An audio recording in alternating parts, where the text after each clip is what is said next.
Essa é mais uma aula de controle de sistemas dinâmicos. Esta é a segunda parte em que nós vamos abordar representação em espaço de estados, que é uma forma de nós modelarmos o nosso sistema no tempo. Nessa aula, nós vamos nos ater apenas a algumas definições básicas que são importantes para a gente entender esse tipo de representação de sistemas dinâmicos.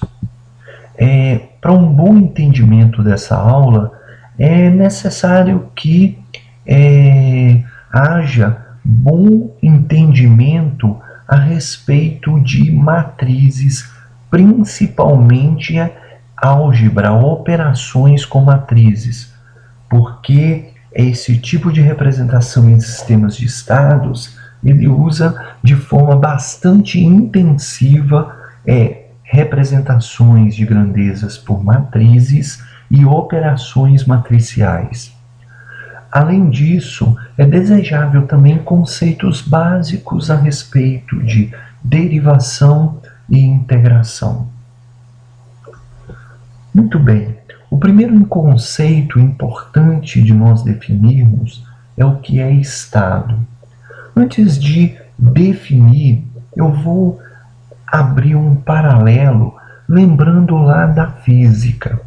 Para isso, eu vou me referir a esse desenho que está na parte direita do slide, mais na parte superior. Olha bem, nós lembramos lá da física que para nós caracterizarmos a posição de uma partícula, nós temos que inicialmente definir um eixo, um sistema de referência.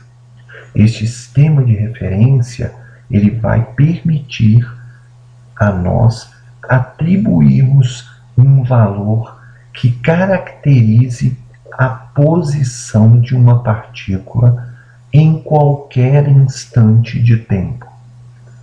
O que nós vimos também lá na física é que para uma dada posição da partícula em um dado instante de tempo, nós podemos associar um vetor que, num caso bidimensional, vai ter duas componentes. Uma é a componente x, outra é a componente y. Então, a posição é um vetor bidimensional. Nós precisamos de duas grandezas no espaço bidimensional para definirmos a posição. Precisamos da abscissa x e precisamos da ordenada y. Muito bem. Outra coisa que pode acontecer é o seguinte: a nossa partícula, durante a passagem do tempo, ela pode ir mudando de posição, ou seja, o seu vetor posição é alterado, né? Dizer que o vetor posição é alterado, nós estamos dizendo que os valores de x e y vão variar ao longo do tempo. Além disso, né, a nossa partícula, ela pode simplesmente, durante toda a passagem do tempo, ocupar posições numa região que a gente pode delimitar do nosso espaço, tá? Então, o que acontece? Nós temos o espaço bidimensional. Ele todo, né, vai estar definido para todos os valores de x, de menos infinito a mais infinito, e todos os valores de y, de menos infinito até mais infinito. Eventualmente, eu posso ter uma partícula que vai, durante o tempo, ocupar posições apenas numa região delimitada. Então, muitas vezes, para esse tipo de partícula, eu posso definir um espaço, uma região menor para trabalhar. Eu posso focar os meus esforços em observar esta região em que eu sei que em qualquer instante de tempo a minha partícula vai estar no interior dela. Muito bem, vamos expandir, né, ou criar uma analogia para a representação de sistemas dinâmicos que tem tudo a ver com esse entendimento que a gente fez lá na física com relação à caracterização da posição. Olha bem, quando a gente fala de um sistema ele vai ter um estado, uma dada condição em um dado momento de tempo. Na nossa matéria, nós vamos dizer que este estado é a descrição desta condição instantânea do nosso sistema. Ou seja, o estado é a descrição completa do nosso sistema num dado instante de tempo. Para nós descrevermos o nosso sistema, a gente vai precisar de algumas variáveis, alguns valores que vão permitir a correta caracterização da condição do nosso sistema. Muito bem, aí nós temos a nossa primeira analogia. Quando a gente trabalha com posição, nós definimos posição como um vetor. Num sistema de uma dimensão só, nós vamos ter o vetor posição com uma única componente. Num sistema bidimensional, como esse ilustrado aqui nesse slide, nós vamos ter um vetor com duas componentes. Uma componente na direção x, uma componente com direção y. Num sistema tridimensional, nós vamos ter um vetor com três componentes, uma associada a cada um dos eixos de referência de um sistema tridimensional. Ok, só que quando a gente está analisando sistemas, muitas vezes a gente vai precisar de muitas variáveis, tá?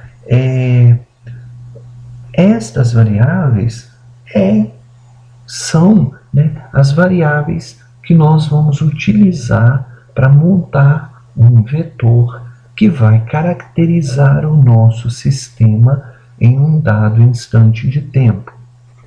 Por exemplo, né, genericamente, a gente pode dizer que um estado tem N variáveis de estado, ou seja, um número qualquer. Tá? Esse número qualquer, né, vai depender do sistema que nós estamos querendo acompanhar e verificar suas condições. Muito bem. No sistema de posição, nós tínhamos um vetor de dimensões, distâncias, com duas posições ou três, num sistema tridimensional. Quando nós queremos caracterizar um sistema, muitas vezes as componentes do nosso vetor não vão ser distâncias. Por exemplo, vamos imaginar uma planta industrial, né?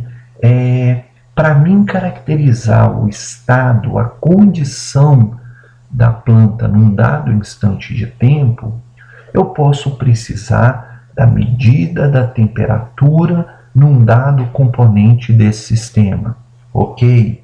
Temperatura nesse componente vai ser a minha variável de estado x1.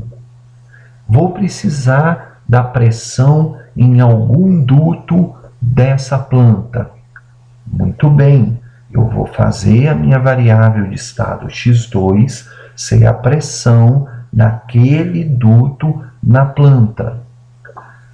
E vou fazendo isso, né? Eventualmente, algumas das variáveis de estado podem ser posições. Por exemplo, a minha variável de estado x15 vai ser a posição de um dado atuador num dado instante de tempo. Então, o que nós temos? Né? Lá na física, usávamos um vetor para representarmos a posição. Aqui, né, nós vamos usar um vetor de n posições para representarmos o estado do nosso sistema. Ok? Muito bem.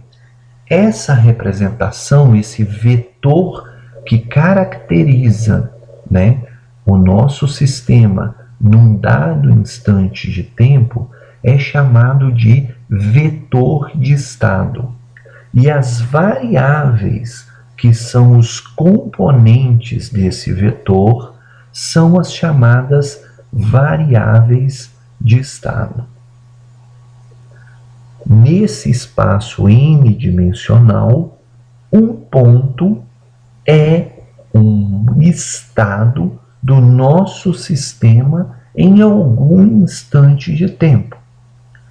Da mesma forma que lá, quando a gente estava analisando posição, a gente poderia eventualmente delimitar uma região em que a gente tem a nossa partícula ao longo do tempo, em sistemas também a gente pode delimitar um espaço em que a gente espera encontrar, né, os estados da nossa do nosso sistema em qualquer instante de tempo. É o chamado espaço de estados. Tá? O espaço de estado é a região na qual a gente certamente vai poder encontrar todos os estados do nosso sistema ao longo do tempo.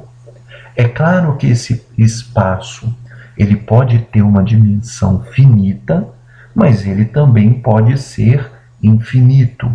Isso quer dizer o quê? Num espaço de dimensão infinita, a gente teria muito mais dificuldade por conseguir, né, traduzir todos os espaços, todas as posições nesse espaço, né, todos os estados do sistema em que nosso sistema poderia ser caracterizado. Ok? Então, nós temos as variáveis de estado, que é alguma variável importante do nosso sistema, o conjunto de variáveis, né, necessário para descrevermos de forma completa o nosso sistema, né, a gente chama de variáveis de estado, e o vetor com estas variáveis é o que a gente chama de vetor de estado. Ok? Se a gente conhecer o estado inicial, ou seja, o estado do nosso sistema, quando t igual a t0, e conhecermos o estado do nosso sistema ao longo do tempo, a gente consegue descrever completamente a dinâmica do nosso sistema, porque nós vamos saber o comportamento dele ao longo do tempo. Lembrando que o vetor de estado compreende as variáveis de estado, ou seja, em última instância, quem é que a gente precisa conhecer, ou que nós precisamos conhecer, melhor dizendo, são as variáveis de estado, porque são elas que carregam as informações básicas para nós. Ok? Muito bem. Essas variáveis de estado, que são o conjunto de variáveis para a gente descrever completamente o nosso sistema, são normalmente a gente precisa que elas sejam o menor número possível de variáveis, tá? É o que a gente fala, né? Ou é o que a gente vai encontrar quando nós tivermos um sistema de parâmetros concentrados. Um sistema de parâmetros concentrados é um sistema que vai ter um número finito de variáveis de estado. A gente precisa que esse conjunto de variáveis de estado só tenha variáveis independentes, tá? Esse conceito de variáveis independentes é exatamente aquele da álgebra linear, de espaços vetoriais, né? E de bases para definição de espaços vetoriais. Quando a gente fala, né, de variáveis independentes, nós estamos dizendo que uma variável, né, do nosso sistema não pode ser obtida como combinação linear das demais variáveis. Isso vai evitar que nesse conjunto de variáveis de estado nós tenhamos informações redundantes, ou seja, variáveis que descrevem a mesma característica do nosso sistema. Só um exemplo. Digamos que nós temos uma variável de estado posição e uma outra variável de estado velocidade. Muito bem, velocidade é variação de posição. Então, dependendo do tipo de problema, se nós tivermos a informação de posição em cada instante de tempo, a gente não precisa do vetor velocidade, porque o vetor velocidade pode ser obtido a partir do vetor posição.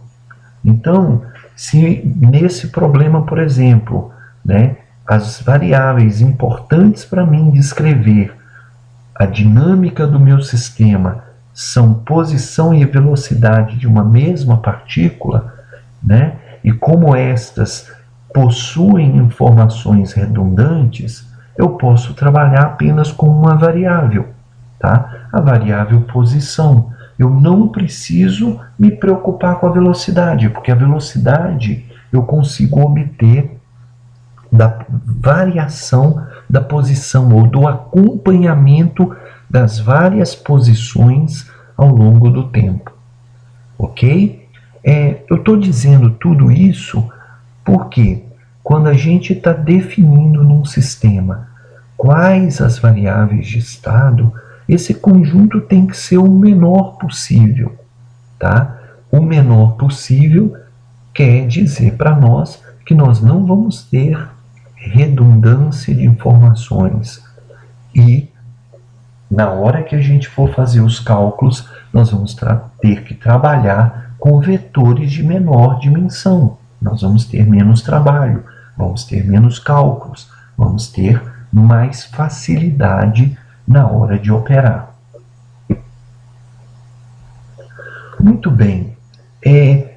Um grande problema para nós passa a ser escolher quais são as variáveis de estado que podem caracterizar o nosso sistema de tal forma a termos o menor vetor de estado possível, tá? E aí nós temos alguns problemas, né? As variáveis de estado ou vetor de estado, né? Ele não necessariamente ele precisa ser único, tá? E ele também, né, pode não estar associado a variáveis físicas do sistema, embora frequentemente estejam, tá?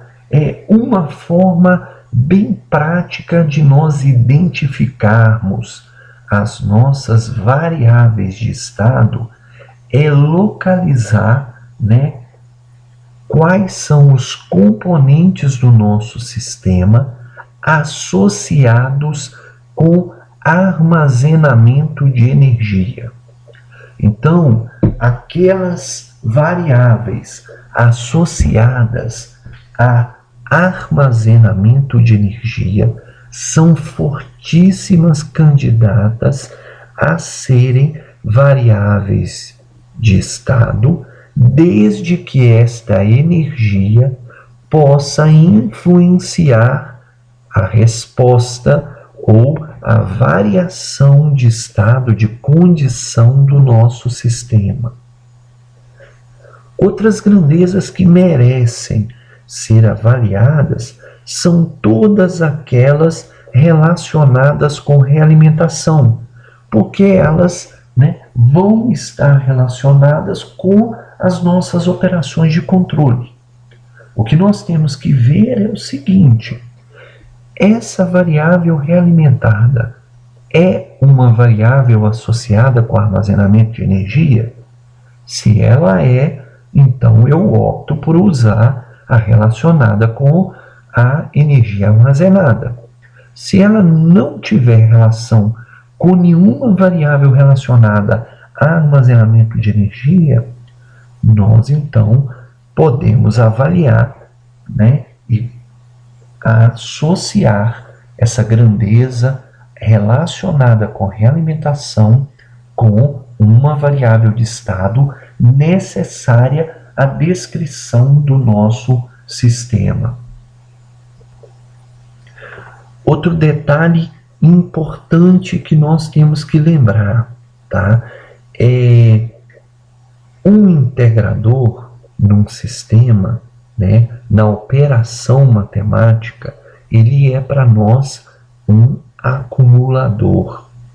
Então, por exemplo, se nós vamos fazer uma integral dessa função ao longo do tempo, a integração nada mais é do que a soma da área embaixo da curva à medida que o tempo vai passando. Então, o integrador, a integração, a operação de integração, ela pode ser associada a uma função de memória. Como o valor vai guardando a área passada, é como se nós estivéssemos associando à integração uma memória, daquilo que passou, tá? E o que acontece é que toda variável associada à energia também vai estar associada com uma operação de integração, ok? Quando matematicamente a gente precisar calcular essas variáveis. Então, uma outra forma da gente identificar variáveis de estado que está associado com o armazenamento de energia é a operação de integração. Todo resultado de integração é candidato a ser variável de estado do nosso sistema. Muito bem, só para a gente entender isso, vamos tomar um exemplo em que nós temos o nosso sistema representando, o nosso sistema sendo o circuito elétrico apresentado nessa página. Ou seja, o nosso sistema é este circuito elétrico. Muito bem, se eu quero criar um modelo de espaço de estados para este circuito elétrico, que é o nosso sistema, a pergunta para mim fazer inicialmente é a seguinte: quem é que armazena energia no meu circuito? A gente sabe de circuitos elétricos que capacitores armazenam energia no seu campo elétrico e o indutor armazena energia em seu campo magnético. Muito bem, nós temos nesse circuito 2 capacitores e um indutor. Então, forte indício de eu necessitar de pelo menos 3 variáveis de estado para representar esse meu sistema. Por que 3?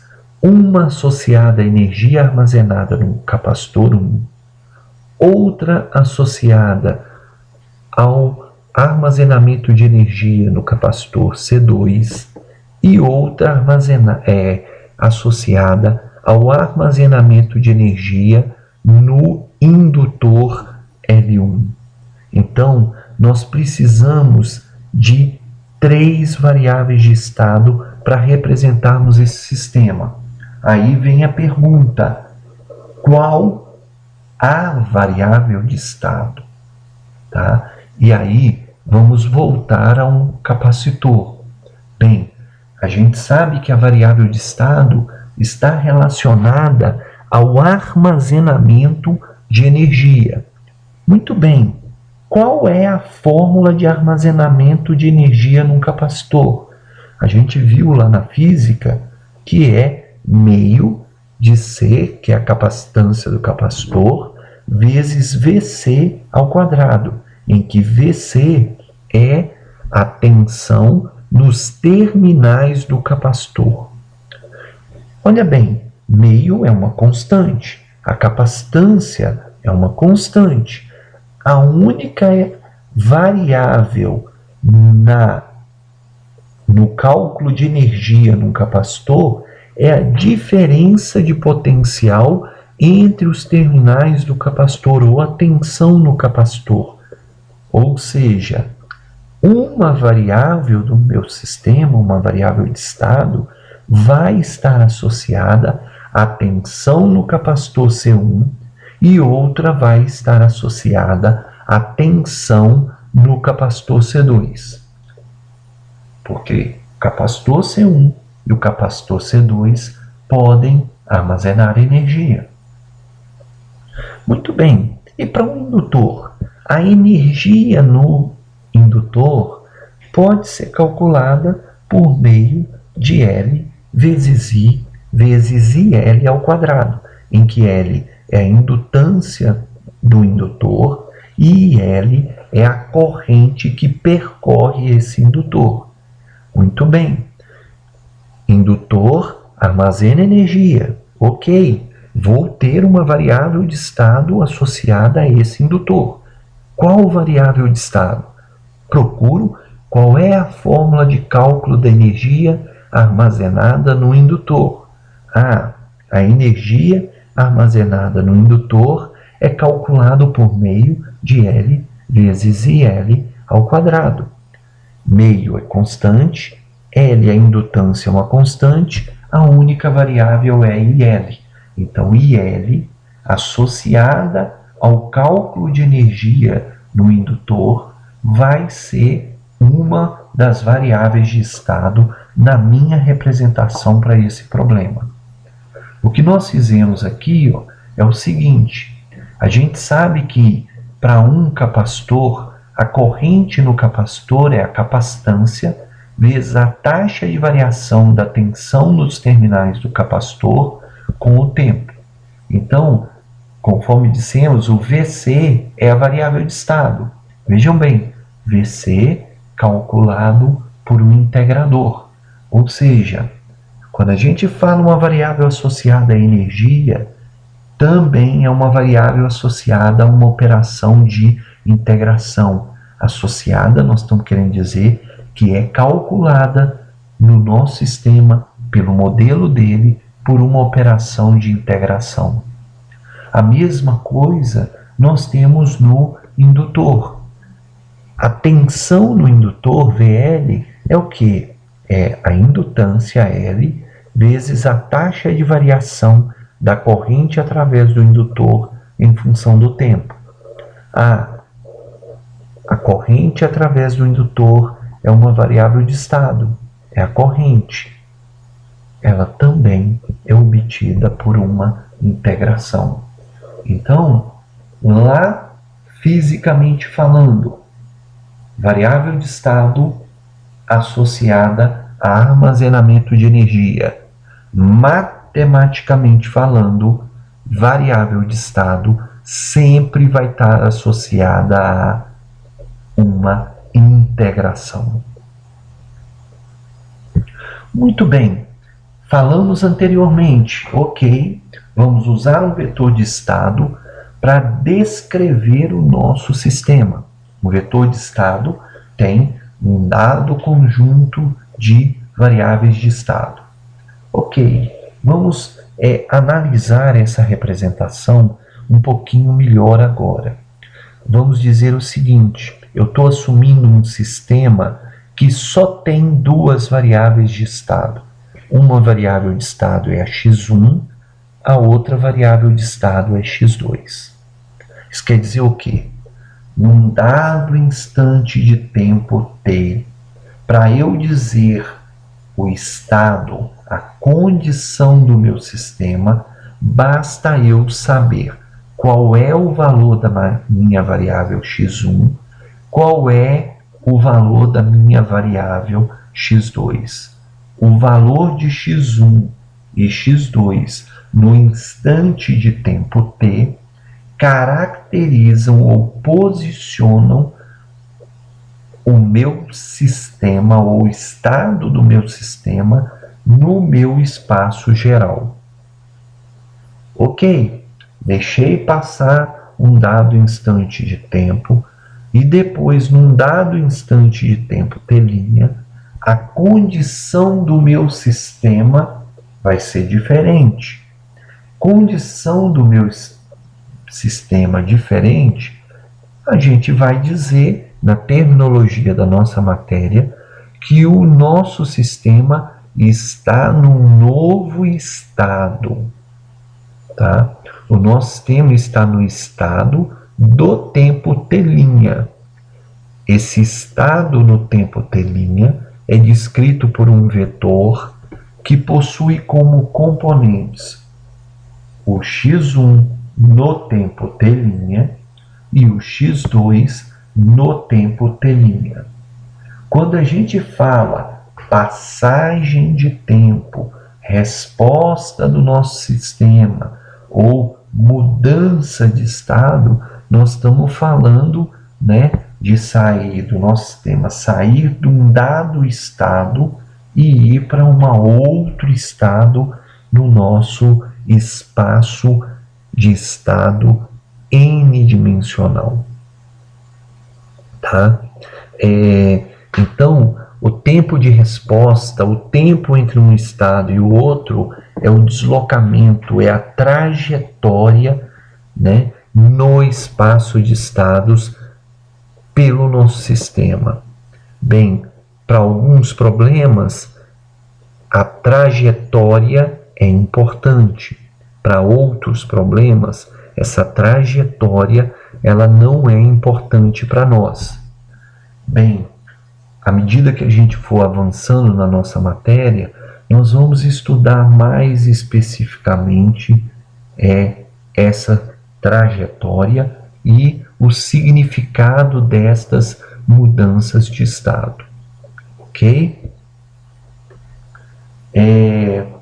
O número de componentes de vetor de estado ele vai ser único e é conhecido como ordem do nosso sistema. Tá? Por exemplo, um sistema de ordem 5 é um sistema que precisa de 5 variáveis de estado para ser completamente descrito. A descrição temporal é o valor dessas 5 variáveis para cada instante de tempo. Muito bem, vamos caminhar mais um pouquinho.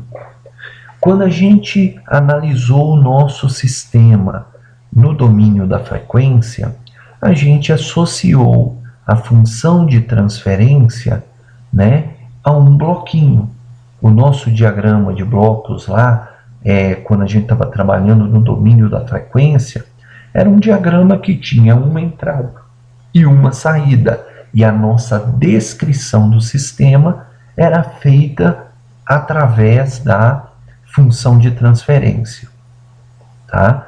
Continuamos tendo a mesma representação de um bloquinho, tá? As diferenças vão ser, quando nós estamos trabalhando em espaço de estados, a nossa entrada pode, né, nós podemos ter qualquer número de entradas, tá? Lá na representação no domínio de frequência, nós tínhamos uma entrada, uma saída, a função de transferência, que era a descrição do nosso sistema, ela era igual à transformada de Laplace da saída pela transformada de Laplace da entrada. No nosso caso, nós continuamos tendo um bloquinho. Esse bloquinho vai ter uma dada quantidade de entradas, né? De forma genérica, M entradas, tá? As entradas são representadas como uma matriz que tem uma coluna e M linhas, ou seja, a matriz de entrada vai ter tantas linhas quanto entradas nós tivermos, tá? Por exemplo, um sistema com 3 entradas, o vetor de entrada vai ser uma matriz que vai ter uma coluna e 3 linhas. Algo parecido vai acontecer com a nossa saída, tá? Num sistema, quando a gente está trabalhando com representação em espaço de estados, a nossa saída pode ter um número indeterminado, tá? Então a gente passa a falar não em saída, mas um vetor de saída, né, que vai ter uma dimensão P. Isso quer dizer que a gente pode ter P saídas. O vetor de saída vai ser uma matriz, coluna, uma matriz que tem uma única coluna e tantas linhas quanto saída nós tivermos, tá? Então, por exemplo, um sistema que tem 3 saídas vai ter um vetor de saída com 3 linhas e uma coluna. Muito bem. Aí o outro ponto importante para nós, né, que é a descrição do sistema, tá? Lá no domínio da frequência, a descrição do sistema, né, matematicamente falando, era feita através da função de transferência. Aqui, a descrição do sistema é feita através das variáveis de estado, tá? Ou seja, a descrição do estado é feito por um vetor, né, de variáveis de estado, tá? O nosso sistema, se ele for dinâmico, para cada instante de tempo, nós vamos ter um vetor caracterizando o nosso sistema naquele instante de tempo, tá? Então, o vetor x de t é o vetor de estados que vai ter uma dimensão n, que vai depender do problema. Cada uma dessas componentes desse vetor são as chamadas variáveis de estado. De novo, um vetor coluna, né, com uma única coluna e n linhas. Teremos uma linha para cada variável de estado necessária a representar o nosso sistema, tá? Muito bem. Aí agora nós temos que ver qual é a forma de representarmos o nosso sistema. Em representação de estados, a gente procura simbolizar o nosso modelo, né, por essas duas equações, tá? Que nós vamos descrever ela daqui a pouquinho. No domínio da frequência, nós temos a função de transferência, que normalmente é uma função polinomial, né? Vai ter um numerador e um denominador, e ela é a representação do nosso sistema no domínio da frequência, ou uma representação, pelo menos, matemática. No domínio do tempo, nós vamos ter duas equações matriciais. Vamos lembrar, U de t é a entrada do nosso sistema. Y de t é a saída do nosso sistema. X de t é o vetor de variáveis de estado do nosso sistema, ou seja, o menor conjunto de variáveis capaz de descrever o nosso sistema. Muito bem. O que nós sempre vamos ter que fazer é tomar o sistema que nós estamos analisando e tentar montar duas equações nesse padrão. E aí nós vamos ter que estudar o que significa esse padrão, tá? Muito bem. O x de t0 são as condições iniciais das variáveis de estado quando t é igual a t0. Muito bem.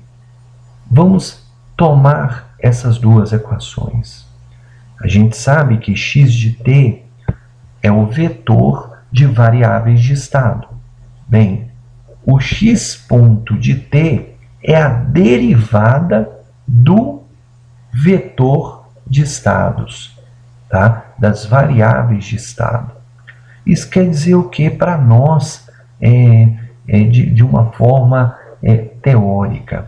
Isso quer dizer, essa equação, essa primeira equação, que a variação das variáveis de estado do nosso sistema vai ser dada pela condição atual no tempo t, né?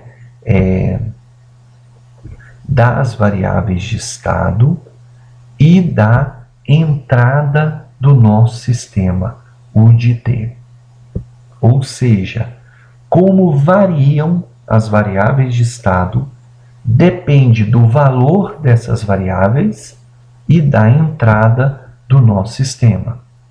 Ou a variação das variáveis de estado quando t é igual a t vai depender do valor das variáveis de estado quando t é igual a t e da entrada em t igual a t. A segunda equação, ela nos diz o seguinte: olha, a saída do nosso sistema, ou vetor de saída, no tempo t, depende das variáveis de estado no tempo t e da entrada no tempo t. Ou seja, as equações do modelo em representação de estados nos fornecem uma equação, né, para cálculo de como variam, né, as variáveis de estado, ou seja, o estado do nosso sistema, e a outra nos diz como varia, tá, a saída do nosso sistema. Essas duas grandezas dependem do valor das variáveis de estado e da entrada do nosso sistema. Muito bem, nós não falamos nada das matrizes A, B, C e D. Primeiro, são matrizes, né? As dimensões delas estão dadas aqui. Daqui a pouquinho nós vamos detalhar isso um pouco melhor. Mas antes de fazer, né, nós temos que lembrar algumas coisas. Variáveis de estado, entrada e saída são vetores. Coluna, ou seja, vetores que têm uma coluna e tantas linhas quanto necessárias para descrever cada uma dessas grandezas.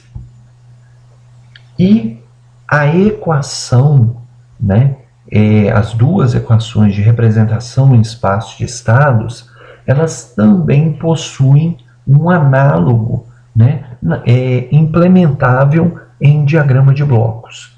Tá? Então, o que a gente tem é o quê? Se a gente analisar o nosso diagrama de blocos, né, a nossa variável de estado é representada pelo vetor de estados x de t. Ele é obtido o quê? Pela integral da derivada, né, do vetor que tem as derivadas, né, das nossas variáveis de estado. Olhando que a equação tem, né, um termo que depende da derivada das variáveis de estado. Então, se a gente pegar a derivada, a integral da derivada das variáveis de estado, como integração e derivação são operações opostas, a gente consegue, né, calcular o nosso vetor de variáveis de estado. Lembrando que quando a gente efetua a integração, nós necessitamos de condições iniciais. Bem, vamos olhar a primeira equação. A derivada das variáveis de estado, ou seja, o vetor das derivadas das variáveis de estado, melhor dizendo, vai ser o quê? Vai ser a entrada vezes b, então, a entrada vezes b, mais a variável de estado x de t vezes a matriz A. Então, o x de t vai ser u vezes b mais x de t vezes A. Então, a nossa primeira equação ela está bem explicitada no nosso diagrama de blocos.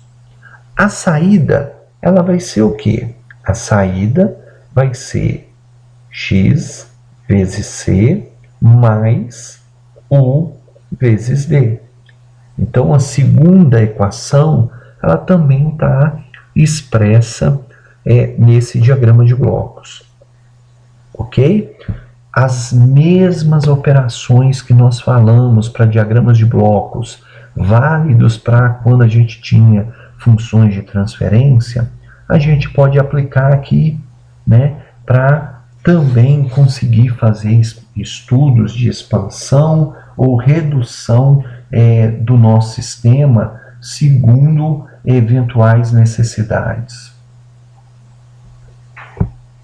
Muito bem, eu falei, né, a gente tinha que dar uma estudada nessas matrizes ABCD, porque efetivamente, como nós vamos ver mais à frente na nossa matéria, o que interessa para nós quando estamos estudando representação em espaço de estados são justamente essas quatro matrizes. Essa matriz A, que multiplica o vetor de variáveis de estado, a matriz B, que multiplica a entrada na primeira equação da nossa representação em espaço de estados, e a matriz C e D, que aparecem na segunda equação, no cálculo da equação da saída do nosso sistema, quando a gente está utilizando representação em espaço de estados. Muito bem, vejam bem, a gente falou que a gente pode ter N variáveis de estado. Se a gente tem N variáveis de estado, o nosso vetor coluna com as derivadas das variáveis de estado vai ter N linhas. Então, o que acontece? Nessa equação, nós temos uma matriz que é igual à soma do produto de outras matrizes.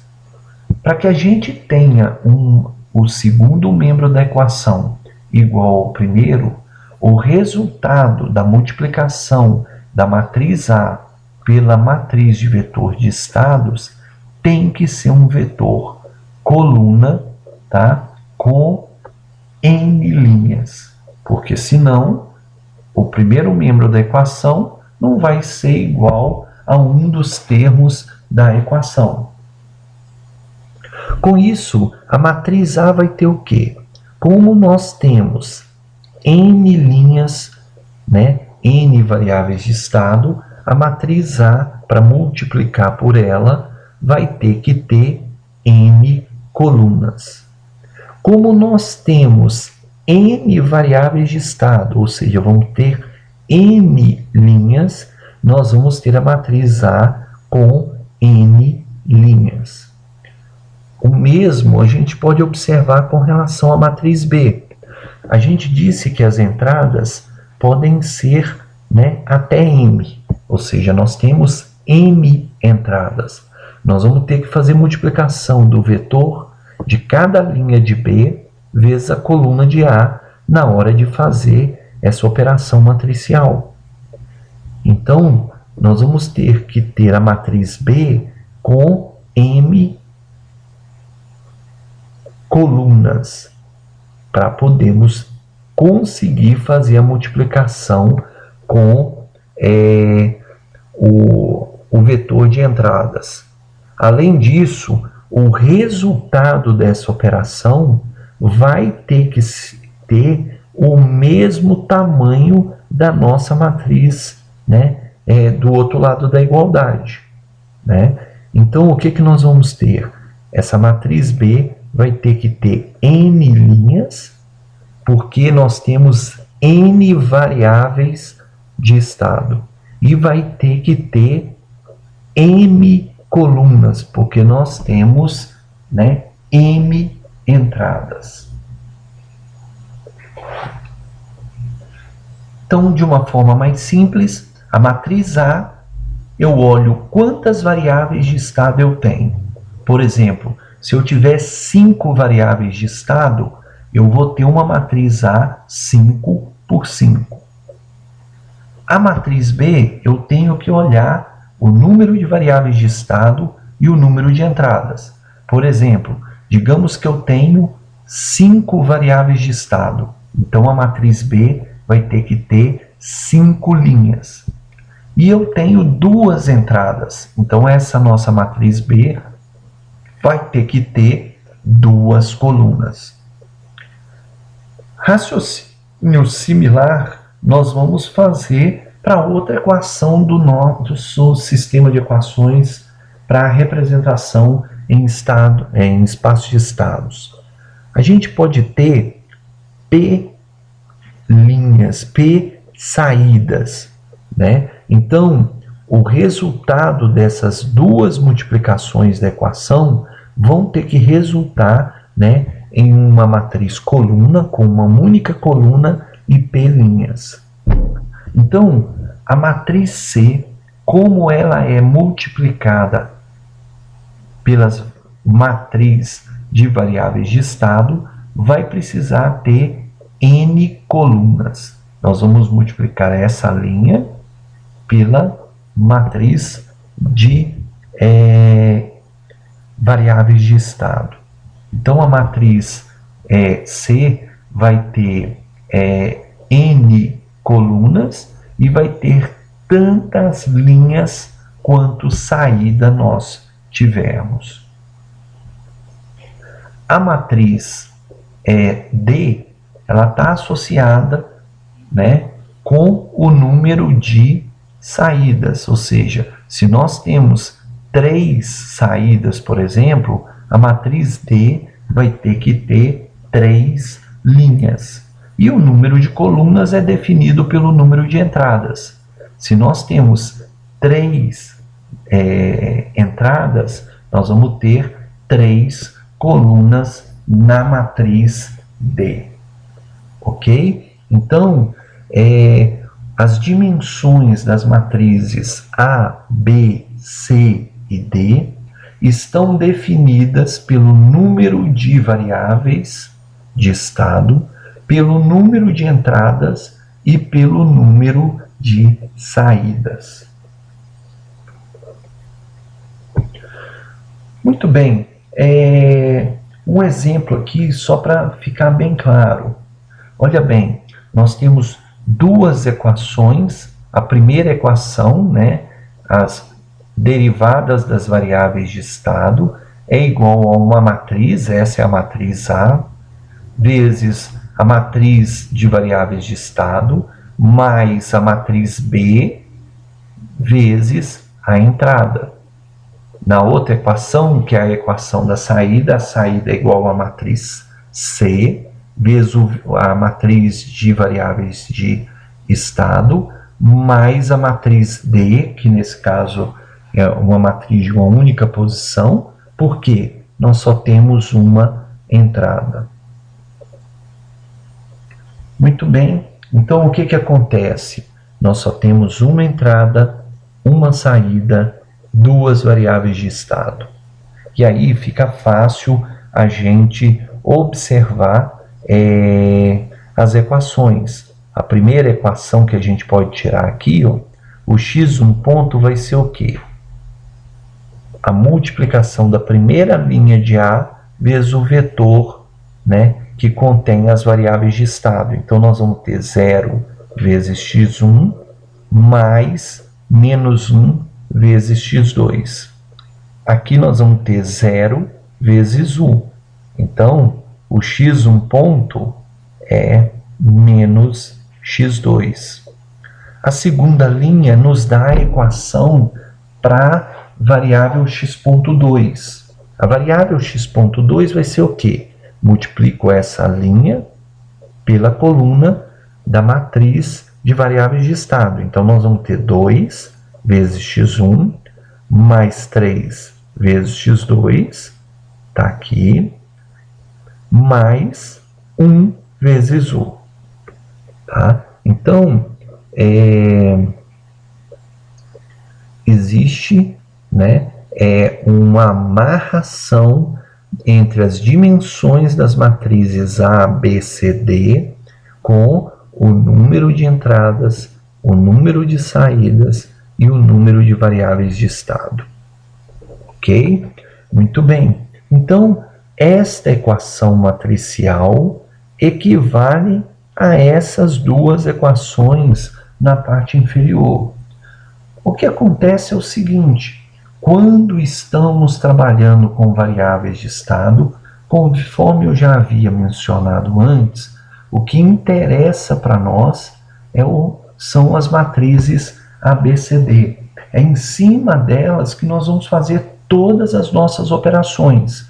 Então, quando estamos trabalhando com representação em espaço de estados, a gente precisa ter uma representação utilizando a notação de matrizes. Muito bem, a outra equação é a saída. Multiplicação de matrizes normal, 1 vezes x1 mais 2 vezes x2, mais 4u. Está aqui, ó, a equação da saída do nosso sistema em função das variáveis de estado. A maior parte das vezes, nós vamos ter as equações inferiores.